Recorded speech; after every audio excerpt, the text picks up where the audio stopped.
Hello guys, ಎಲ್ಲರೂ ಚೆನ್ನಾಗಿದ್ದೀರಾ? So ಈ ಸರ್ಕ್ಯುಲರ್ ನೋಡಿ, ಇದು ರಿವ್ಯಾಲ್ಯೂಯೇಷನ್ ಮತ್ತು ಫೋಟೋ ಕಾಪಿ ಬಗ್ಗೆ. ಸೊ ಡೇಟ್ ಇಲ್ಲಿ ಮೆನ್ಷನ್ ಮಾಡಿದ್ದಾರೆ. ಸೊ ಸ್ಟಾರ್ಟ್ ಆಗ್ತಿರೋದು 12/3/24 14/3/2024ವರೆಗೆ. ಸೊ 3 ಡೇಸ್ ಇರುತ್ತೆ ರಿವ್ಯಾಲ್ಯೂಯೇಷನ್ ಮತ್ತು ಫೋಟೋ ಕಾಪಿಗೆ ಅಪ್ಲೈ ಮಾಡೋಕ್ಕೆ. ಸೊ ಅದಾದಮೇಲಿಂದ ಏನಾದ್ರು ನೀವು ಮಿಸ್ ಮಾಡ್ತಾ ಅಂದರೆ 500 ರೂಪೀಸ್ ಫೈನ್ ಇರುತ್ತೆ. ಸೊ ಎಲ್ಲರೂ ಯಾರ್ಯಾರಿಗೆ ಮಾರ್ಕ್ಸ್ ಕಡಿಮೆ ಬಂದಿದೆ, ಸೊ ಮಾರ್ಕ್ಸ್ ಬರುತ್ತೆ ಅನ್ನೋ ಗ್ಯಾರಂಟಿ ಇದ್ದರೆ, ಕಾನ್ಫಿಡೆನ್ಸ್ ಇದ್ದರೆ ನೀವು ರಿವ್ಯಾಲ್ಯೂಯೇಷನ್ಗೆ ಅಪ್ಲೈ ಮಾಡಿ. ಸೊ ಫೋಟೋ ಕಾಪಿ ತರಿಸ್ತೀರಾ ಅಂದರೆ ವ್ಯಾಲ್ಯೂಯೇಷನ್ ಕರೆಕ್ಟಾಗಿಲ್ಲ, ನಿಮ್ಮ ಮಾರ್ಕ್ಸು ಜಾಸ್ತಿ ಬರಬೇಕು.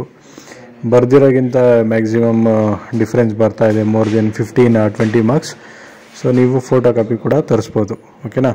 ಸೊ ಇದೇ ರೀತಿ ಅಪ್ಡೇಟ್ಸ್ನ ಪಡೆಯೋಕ್ಕೋಸ್ಕರ from first year to 4th year, so VTU related updates ಇರ್ಬೋದು, ಎಕ್ಸಾಮಿನೇಷನ್ನು, ಟೈಮ್ ಟೇಬಲು, ರಿವ್ಯಾಲ್ಯೂಯೇಷನ್ನು, ಫೋಟೋ ಕಾಪಿ.